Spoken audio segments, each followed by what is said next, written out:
டயபெட்டிஸை prevent பண்ண முடியுமா? அதற்கான சூழல் இருக்கா? இல்ல ப்ரீ டயபெட்டிஸை தொட்டுட்டாலே நிச்சயமா நீங்க சர்க்கரை நீரிழிவு நோய்க்கு ஆட்பட போறீங்க அப்படின்னு எடுத்துக்கலாமா? அப்படி கிடையவே கிடையாது.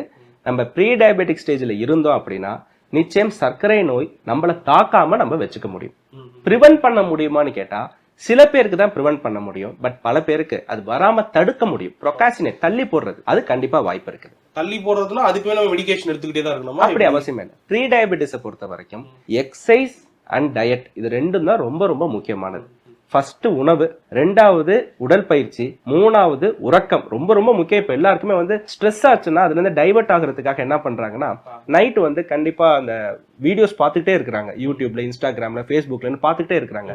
அதனாலே அவங்க ஸ்லீப்பிங் பேட்டர்னே மாறி போயிருது. அதனால பல ப்ராப்ளம்ஸ் வருது. நாலாவது உணர்ச்சி வசம் ஆயிட்டே இருக்கிறது. அதெல்லாம் நம்ம கொஞ்சம் நம்ம மைண்டை நம்ம ட்ரெயின் பண்ணி எல்லா சுச்சுவேஷனையும் நம்ம ஸ்மூத்தா ஹேண்டில் பண்ண கத்துக்கணும். இது நாலுமே கரெக்டா நம்ம ஹேண்டில் பண்ணா மெடிசன்ஸ்ங்கிறது ப்ரீ டயபெட்டிஸ்க்கு பெரும்பாலான அளவு தேவைப்படாது. ஆனா மெடிசன் இல்லாட்டியும் கூட once we get into pre டயபெட்டிஸ்னாலே ஏதோ ஒரு விஷயம் தொடர்ச்சியா பண்ணி தான் ஆகணும், ரெகுலரா பண்ணி தான் ஆகணுங்கிற சூழல் தெரியும். கண்டிப்பா கண்டிப்பா.